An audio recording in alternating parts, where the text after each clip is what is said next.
I am Rebecca from ChemKnits, and welcome to night 3 of the 2023 Spring Mini Skein mini-series. This year I am picking a different Pokemon evolution family as our color inspiration every night. And tonight we are going to deal with the spooky Misdrevius. Misdrevius evolves into Mismagus, and this Pokemon family has a slate blue, almost green color, and then a deeper purple with some hints of pale pink. And so I went through my Dharma acid dye collection and played around with swatches that I thought could work for this color family. I pulled out Sea Spray, Royal Purple, and Berry Crush. Now, I know that Berry Crush is a bit deeper, way more intense than the pink that we have here in our Pokemon, but I thought that the tone of that pink was correct and it fit better than some of the other pinks that I have in my collection. Looking at the 3 colors that I had pulled, I thought it would be really fun to do a dip dyeing based technique and revisit one of my favorite techniques that really takes advantage of yarn in mini skeins, dip dyeing a chain of mini skeins, and we're going to do this into 3 different colors. Now, before I go and show the yarn prep and how we're going to attach these mini skeins together so we can dip dye a lot of them, please subscribe and turn on notifications so you don't miss any new videos. This week is a very special one where we have a new video every night, but we also still have the regularly scheduled videos, and if you don't want to miss anything. Plus, if you notice in the comments and live chat, people are using some special ChemKnits themed emotes. You can join to become a channel member to get access to these emotes and badges next to your name. You can find more information with the join button down below. But now let's go look at the million of yarn bases I will be dyeing tonight. We are going to dye a lot of different yarn bases today. Here on the counter, I have all arranged in the order I want to loop the minis together. But we've got 9 different yarn bases. I'm gonna pop the fiber contents up on the screen. But we have That Yak sock, Sheila's Glimmer, it's the gold Stellina one. Diamond sock, which is the Superwash Merino silk blend. A new to me yarn base single sock, this is 100% Superwash Merino. Then we have Platinum DK and Crazy 8. Finally, we have some Platinums fingering. We have our High Twist Superwash MCN and our Donegal sock. There is actually a 10th yarn base titanium sock, but that is currently off camera, and I'll be setting that up off camera, but it's the same fiber content as Platinum. It's just 2-ply instead of 4-ply. I'm gonna turn all of this yarn into chains, but I now wanna show you how I did this on that titanium sock that I mentioned previously. We're gonna start with a few minis, but we're gonna start by untwisting a mini skein. And for the first one, we're gonna fold it in half, then fold it in a half again so we get this little donut. With our next mini, we're gonna untwist it and fold it in half, like so. And then we're gonna take half of this, put it through the original, and that is the first link on our chain. And so then we'll untwist another mini, fold it in half, and you want to make sure it's folded in half so that way it's like a loop. You don't want to just be holding the 2 ends. And then carefully, you're going to pull this through our other loop and have another link on the chain like that. Sometimes it helps to untwist a lot of the minis at once, which is easier to do when you are using all one yarn base for the entire chain. When you're staggering the yarn, like I did for our mixture of 9 different bases, when it's being staggered like that, then it's easier to leave the yarn twisted until you have things set up. I doubt that you would bother mixing up multiple bases all in one go. At one point in making this one, I thought I started adding the yarn to the wrong end, so I took it off, and then I realized I was doing it right the whole time, so I added a zip tie to the original end, which will come in handy when we go and do our dip dyeing, but then finished adding the yarn. It's now time to pre-soak the yarn, but I linked the ends of the zip ties together, so that way, hopefully we can keep it from getting too tangled or twisted. I'm planning on pre-soaking in just some plain tap water with no additional acid. And I think since we have the ends linked anyway, our first dip dye will be with the center into our purple color. At least that's what I'm thinking right now. I was considering trying to dip dye 2 at a time in one pot, but I think first I'll have to see how heavy it is, because these are long and it's possible it's going to be a little tricky to manage, so I might want to do 1 at a time and do 4 rounds of each color for this setup that I have here.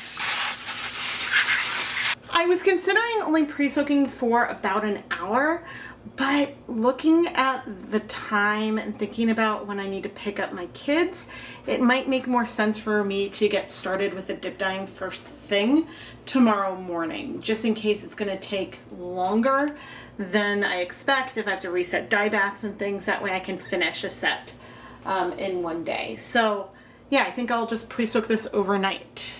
Today we're going to use 3 Derma Acid Dye colors to create our colorway: Sea Spray, Royal Purple, and Berry Crush. I put on my deluxe rubber respirator mask, safety glasses, and gloves and started measuring out the dry dye powder.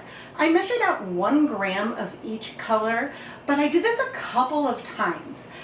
This way I'm not going to be making a dye stock and then portioning it out, because some colors, like both the Royal Purple and the Sea Spray, have another pigment that tends to settle towards the bottom, and if I want to make sure to capture that on all the colorways, just mixing them up individually I think will work a little bit better for me today.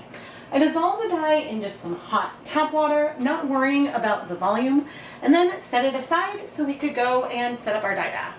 In my 12-quart pot, I have somewhere between 24 and 32 cups of tap water heating up, and I added 8 tablespoons of white vinegar to the dye bath. Hopefully we'll be able to use this bath over and over throughout our dyeing today. But I do have an 8-quart pot also setting up over to the side with 24 cups of water and 6 tablespoons of white vinegar. We're going to start in the big dye bath, and I'm going to add the gram of Royal Purple, which is going to be the color in the middle. And I am going to rinse out the container to make sure we have all of the dye. And I'm going to wait for this now to finish heating up. I debated dip dyeing 2 of the braids at once. I think that is something that in theory I could do, but we're going to start with just 1 because I think that'll be a little easier for me to manage, because they're really long. For the first dip dye, I'm going to hold both ends of the chain in one hand. The zip ties are still actually looped together. And we're going to be dipping from the middle. Now, we don't have to use all of the color that is in the pot. And I am going to stand on a step stool to give me a little bit more height for as we go about it. But again, I'm going to try to go slow and remind myself that I absolutely do not need to use all of the color. And so we can stop at any point that we want. We do not need to absorb all of it, but I'm trying to go slow. And as you dip in, when you dip the yarn in and kind of wiggle it down, you can see how the yarn kind of moves a little bit. It's gonna get some of that color in the resist points, because when I lift it up, I don't know how much you can see there, you can kind of see these points right here. The weight of the yarn is pulling it down. And so I'm paying attention to where I want the overlaps to be. Because I need to remember that, like, when I'm putting this together, I guess I need to remember that there's 3 sets in here. And so things aren't all going to be equal with each of the sets. They're all going to have a little bit different amount of color. But I think I now want to set it aside. And now is when I did not plan super carefully. But I'm going to come now and use this to wring out some of this excess color back into the pot. And I'm going to set this yarn aside to cool. And so here you can see it. I have 6 whole minis, 3 on each end that didn't go into the purple at all, some that have less purple, and then some that have more down at the deepest area. And so this way when we dip one of the other sides in, we can get some overlap, hopefully. That's my plan. We still have a fair amount of color in here, but I'm going to do the same thing with another skein. And we're going to start dip dyeing in because I'm curious how much color there is. We might add more of the color that we have, but it's also possible that by going even slower, we'll be able to get more color on here. But you can tell that we absolutely absorbed most of the color on that first skein. There is not very much left. But what this is letting me do is get a little bit of some lighter color all the way up. And then what I can do is remove this. Need the tongs to help me. I'm going to remove some of this water, and we're going to come back in just a minute. There's still like a bunch of pinks in there. But we can come back with our next gram of dye and dip until we get the color we want. I'm going to stir this up. And whoa, I should have climbed all the way up before trying to put it in, and with any luck, we'll be able to get the deeper color. And then there still might be enough dye in here for us to go ahead and do a third one in this. So we can do 3 with about 2 grams of dye. But by adding the dye slowly, yeah, that's looking great. It's helping us get more of the color that we want. And so then we'll be able to get some good overlap. I think we're probably pretty good. It's hard to say because the Donegal yarn looks so much darker than the other bases do here. I've got the third. This is an interesting one because we've got our sparkle and also our merino silk blend here. And the merino silk blend definitely takes up color a little bit differently. It can take up the same amount of color, but it's going to look more pastel once everything is done. Now, the thing about doing a chain like this and having so many different sets on it is that when we eventually go ahead and remove and turn it into sets, there's going to be gaps in it. So you can see like this one here has some white, but maybe another set won't have one like that. And so if you were going to do a set of 15 and keep it all together, the transitions, there would be more like intermediates in there than what we kind of end up with over here now, which is totally okay. But I'm going to get more of those skeins in, but you can see that the color is getting lighter over there, but I don't mind the yarn sort of sitting and hanging out in here for a little bit. There's definitely like a pink behind from this royal purple dye, and I'm not quite sure what those pigments take to strike, but I've definitely seen that pink come out with speckling in the past. But you can see because there's just less dye, I'm taking more time with this last set, and I don't think we're going to see it clear, which is okay. Which is okay. But I think I'm liking that deep purple that we're getting over there. And of course, my tongs are over here. So I am going to need to mix up some more dye to do the third one.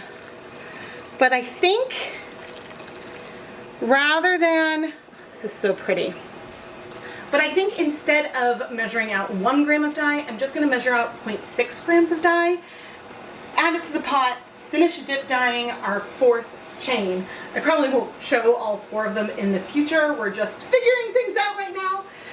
And then I set it aside to cool with the rest. I know I've mentioned trying to glaze with royal purple in the past, but given that, well, here there's some leftover purple too, but there's so much pink left in the end, I'm thinking that, I don't know, maybe we need to try it on its own. I wonder if we get like a purple glaze with a pink undertone.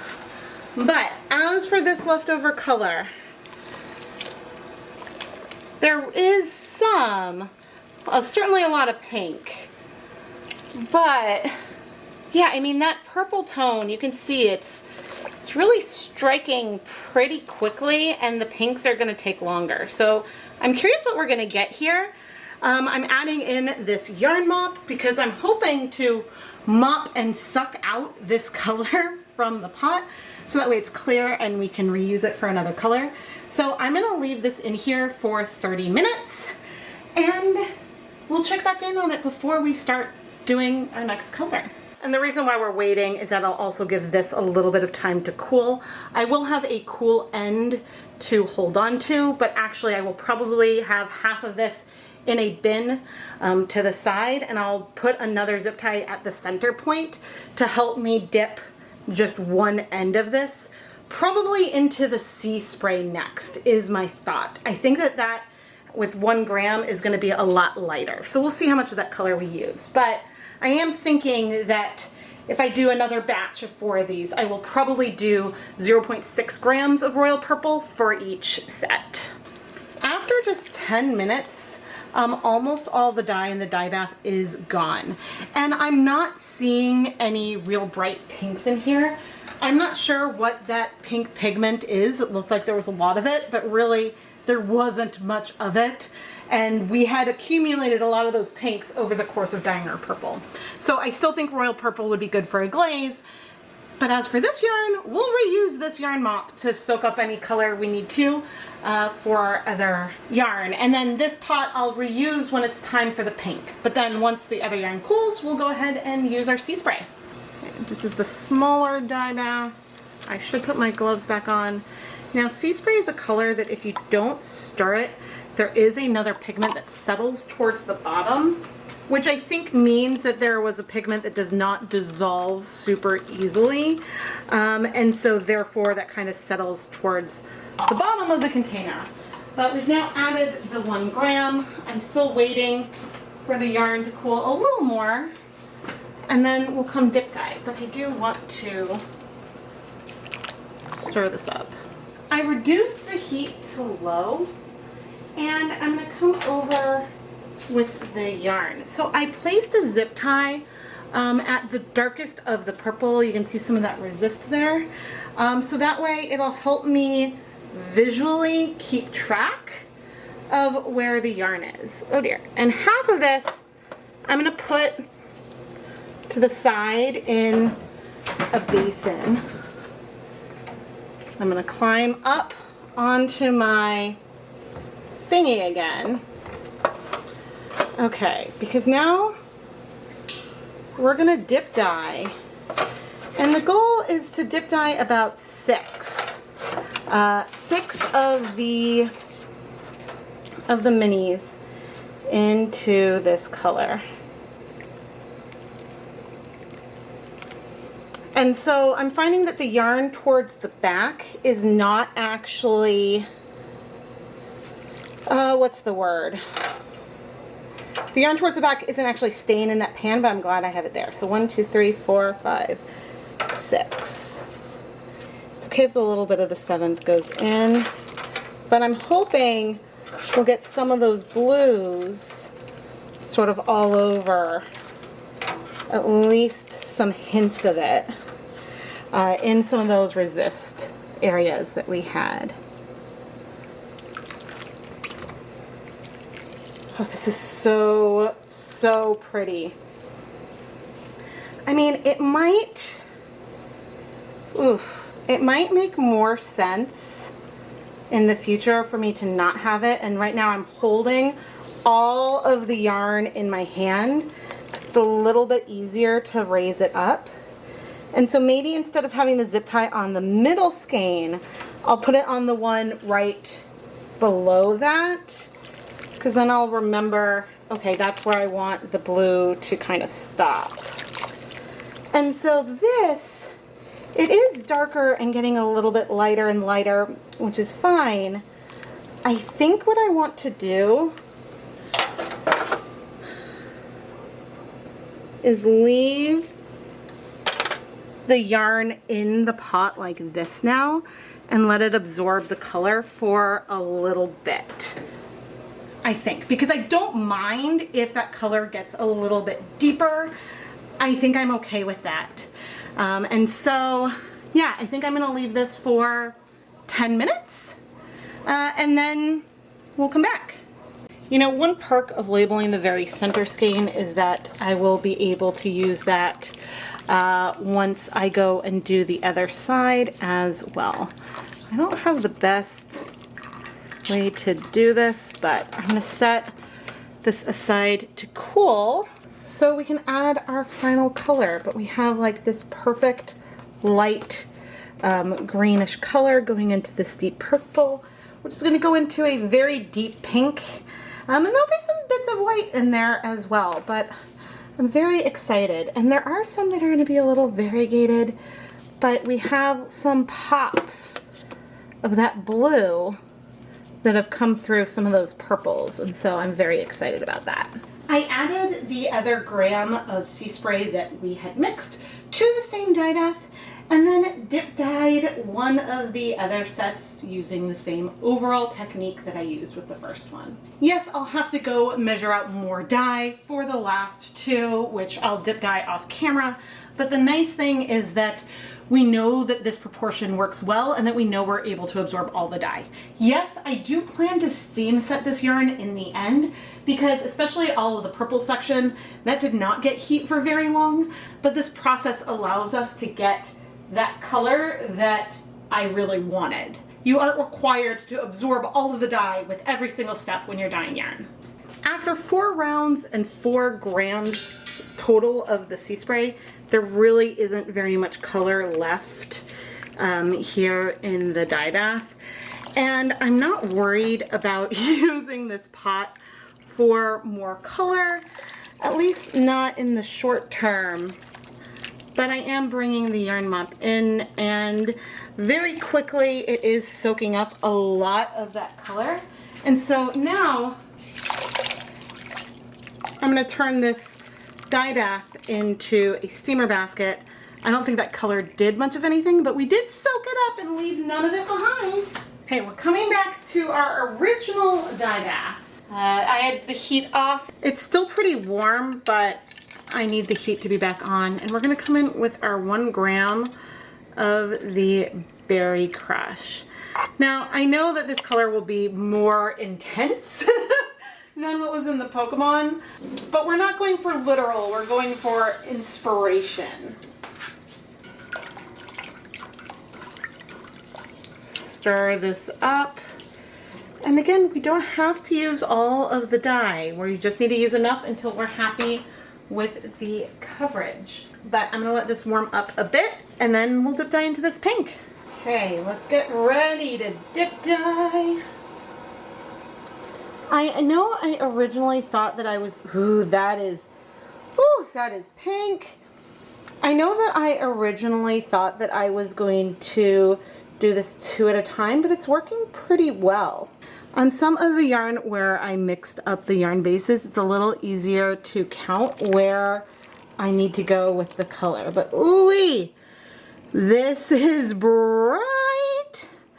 I love it. I love that like we're going through a deep purple and then going into this really bright, intense pink, which I know is not the pink that we had, but I think that it should be a fun transition. And unlike when we were going into the lighter color, I absolutely see the impact of this going onto our yarn. So bringing the whole thing in, raising it up. I mean, I feel like that this is pretty good. Ooh, I mean, I don't think the color has set clearly, I mean, the water coming off is still a little pink. But let me lower in for a moment because my tongs were far away.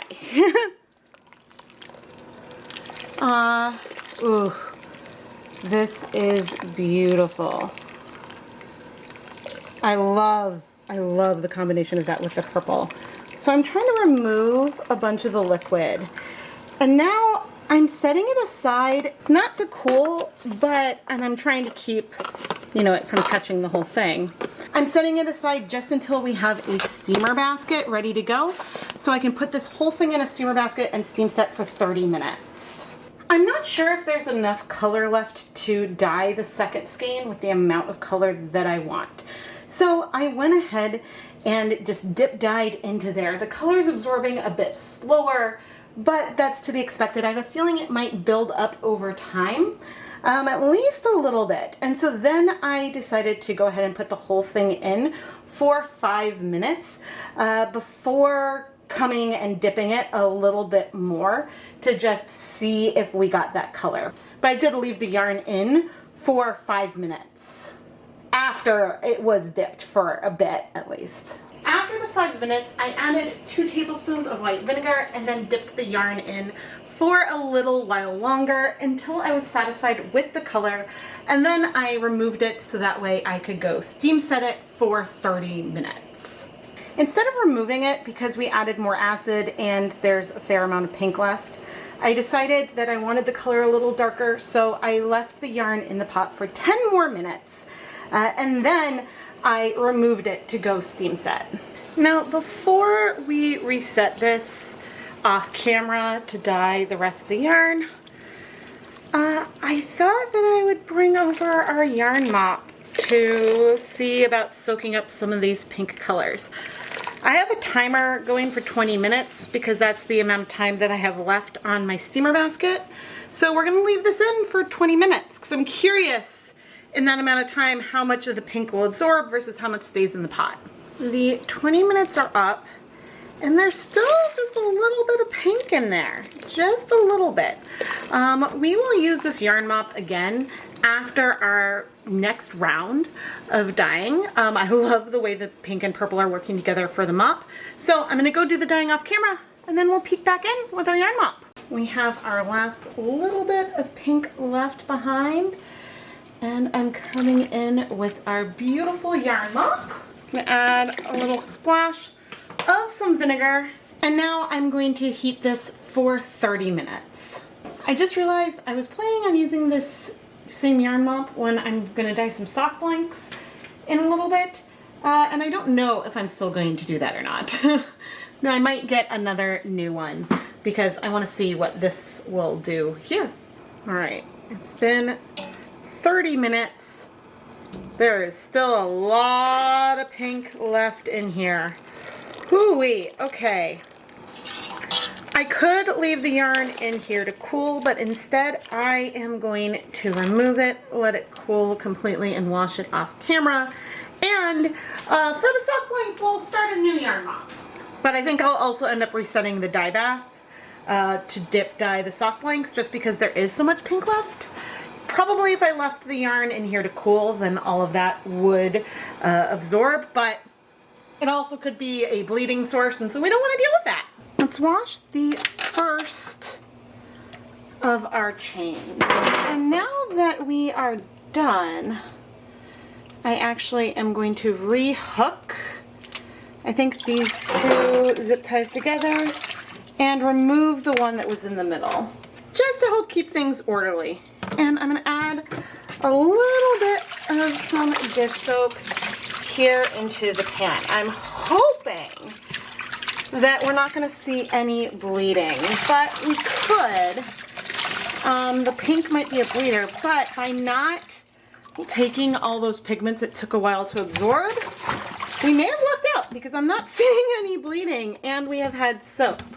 So I am really, really happy there. I adore the color combination between the pink and the purple. And then also this more like deep blue that we got between the purple and the sea spray. The purple and the sea spray. I think that's stunning. But anyway, I'm gonna rinse out the soap.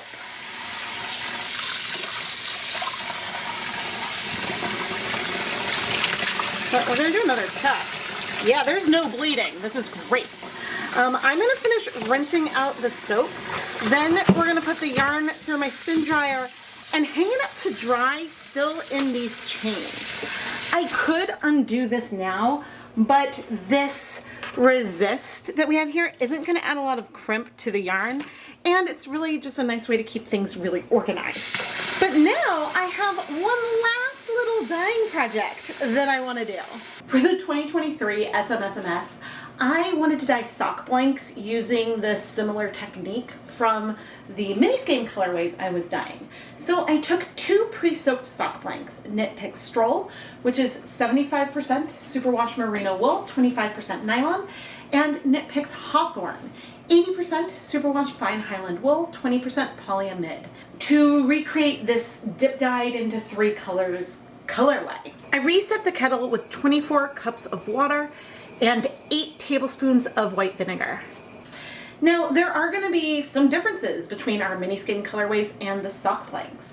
Even though we're going to have smooth transitions of color while the yarn is on the sock blank itself, there is going to be resist from the stitches in our blanks. However, we will end up with 2 matched 50-gram balls of yarn once the blank is unraveled either way. I started out dip dyeing the middle of both blanks into 0.4 grams of our royal purple. Then I dipped one end into 0.66 grams of sea spray, and then finally dipped the final white end into approximately 0.33 grams of our berry crush dye. I used the yarn mop in between to help soak up colors, and so we're kept adding on to that awesome tonal layered yarn that we've been using as a mop all along today. After I was done dip dyeing, I put both blanks in my steamer basket and steam set them for 30 minutes, washed them off camera, hung them up to dry, and well, I'll show them off along with the rest of the yarn at the end of the video. Here's one set of 15 mini skeins we dip dyed into 3 colors that was all one yarn base. So when I open this up and look at the way the color progression goes, we do have some choices with how we make up our sets. It doesn't have to be every 3, even though that is the plan. Undoing the chain is really easy, especially since the yarn is dry.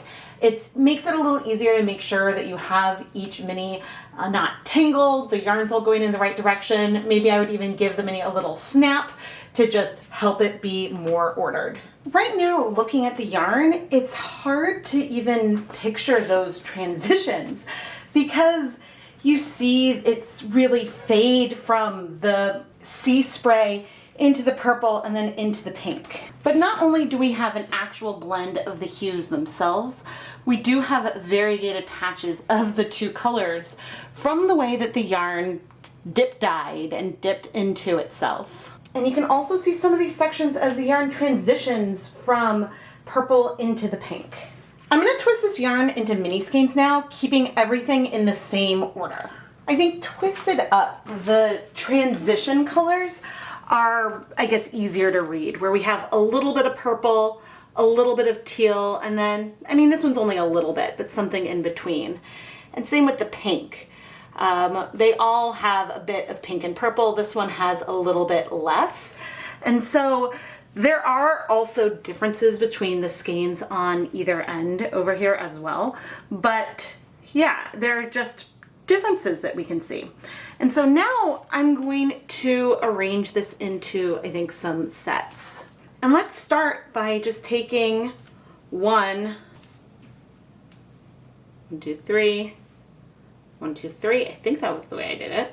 And then we go boom, boom, boom, boom, boom, and boom. And actually, this works out really, really nice. We have one set here that has both of the bigger, I guess, transitions, the more 50-50 skeins. This one is a little bit more purple heavy, and this one, I guess, has a little bit more pink and then a little bit more purple and less of the teal. But I think that it works. But if I wanted to, because these are all the same base, I could swap a color around to help things, I guess, fit a little better. And I'm debating, how do I feel about that?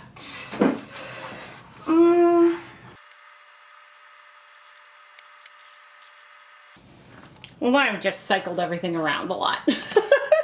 So one downside of doing it this way is that, you know, there's only one skein that looks like this, right? Those transitions do have more variety because of the way I was dip dyeing, but you could also play around with that in other ways. Now I have 9 different yarn bases in 3 sets of chains that I need to twist up in 2 sets. And so I am going to, off camera, go and twist these into mini skeins, but as I go, I am going to divide them up into our various sets. For example, the yak, the sparkle, and the silk. Those will each still be together because they were dip dyed together, but I will have them each in their sets, sort of like on the top row. The only other thing I want to note before we get going is that there is a beautiful high twist in this single ply yarn. You can see that as it dried, it did kind of curl on itself a little bit, but with some tension from twisting it up into mini skeins, that will relax a little bit. So that's not something I'm worried about. I just wanted to point it out. 12 different mini skein sets representing 10 different yarn bases. Now there's one yarn base that I also dyed in this colorway that you don't see here. It is a 100% superwash merino worsted weight yarn that I dyed in the second round of dyeing. And that yarn base absorbed color very similar to most of the superwash merino and merino nylon bases. The ones that tend to have a little bit more difference are when you bring in silk, yak, or the Donegal neps, because the neps just don't absorb color. As I went through the yarn that was dip dyed in one set, I didn't have an urge to swap any colors or think at any point, oh, I wish that this one was this one. And so, phew, that means that it worked well. I mentioned the single ply base earlier, but I wanted to come and look at it again because this is the first time I've dyed this particular base, and it is awesome. Because the plies are so thick relative to other fingering weight yarn, and it has a high twist, it's easy to get a little bit of a glazed effect where some of the dye is going to strike more to the outside of the fiber versus the interior. And so this is something I'm always a huge fan of. This year in my sparkle colorway, I went for gold Selena, and I'm so glad. I don't know how well it's showing up on camera right now, but it looks awesome. Even with some of these tones, actually, I mean, there's some cool tones in here, but this is very warm overall. The yarn mops have layered color and this beautiful, you don't really see any of the sea spray, but you see the purple and the pink showing through. There's a lot of variety between the amount of pink based on the batches. One of the ones that is actually heat setting right now on DK weight yarn is a much brighter pink, and the purple in that one is more subtle, but I think they're very, very beautiful. And they're quite different from the mini skein sets. It was pretty easy to create sock blanks in this overall technique with one exception. So when we had our chain of mini skeins, there was resist in there. And well, we do in some respect have chains in here as well, because these are sock blanks knit up of yarn. And so what is knitting but a bunch of chains, right? And we do have resist in here. If I pull the fabric apart, you can see some of that reverse speckling, that modeling. Now, some people don't like that reversed speckled feel from sock blanks. And so if you wanted to create some more smooth kind of gradient, then you might want to do something like kettle dye your mini skeins separately. Have one sea spray, one pink, one purple, and then 2 colors that aren't necessarily 50-50, because I have a feeling that to get a good transition color, you're gonna need a lot more sea spray than purple. It could be 50-50 between the purple and the pink though. And you can do that such that you get a color that feels like it's an intermediate and it fits in between the other two colors. And so that would be a way that you could get a smoother transition. And then honestly, to make it even smoother, dye 10-gram mini skeins instead of 20 and have 10 different colors instead of 5, because then that'll make the transition even smoother. More so than on the sock blank. But these sock blanks will have periods where it's a little more variegated. Here it's a little more of the green, getting a little more blue. It's not necessarily even across the rows. And so there's that. But one other downside of doing the sock blanks is that when you're dip dyeing sock blanks, the ends are more likely to unravel. And so you can, ooh, and here actually you see some of that modeling really beautifully. You can see that this color is not solid. It is variegated, it has speckles, and so it has that character to it. But you could, as I was starting to say, add a safety line to the end, to those live stitches, so that way they don't start to unravel as you dip dye. Earlier, I talked about a way that we could do this kind of colorway for a smoother gradient by creating 3 tonals and then 3 colors that are a blend of those tonals in the middle. And there is something else that you could do. You could do 3 tonals and then have 2 colors in the middle that are dip dyed. So instead of having it be more variable how much of each color, you could have 2 transition skeins that are more half and half a little bit, but with some like blend of the 2 in between. The one sort of caveat there is that it would be harder to make sure that the depth of shade of, say, the sea spray, if you're going to do sea spray in purple and you wanted one end to have a depth of shade of sea spray that matched your tonal and the other end to have a depth of shade that matched the purple, it would be hard to get those proportions right when you're dip dyeing because one end is going to be more concentrated than the other. And so that just becomes a little bit trickier to calculate. But you could create a set like that. And so if that is something that you would like to see, please leave a comment below and let me know that you want me to see me do that. I don't think my intention was to create something a little bit ethereal because we have ghost Pokemon, but that's what we created here. And pinks aside, I think that this is a really, really good fit. I knew pretty quickly, even after picking the colors, that I might go in for a deeper pink. I think that that just worked a little bit better with the way I decided for the progression. If I had had the sea spray with a deep purple in the middle and then a pastel pink on the other side, that still would have been pretty, but it might not have felt as balanced as the progression where things are getting deep, but then it's bright, but still saturated. I think that that works really, really well. And ultimately, having a better yarn, a better colorway is more important to me than matching my inspiration perfectly. And this color palette is one that I adore, and I need to play around more with deep pinks and purples. I really hope you are enjoying the Spring Mini Skein mini-series.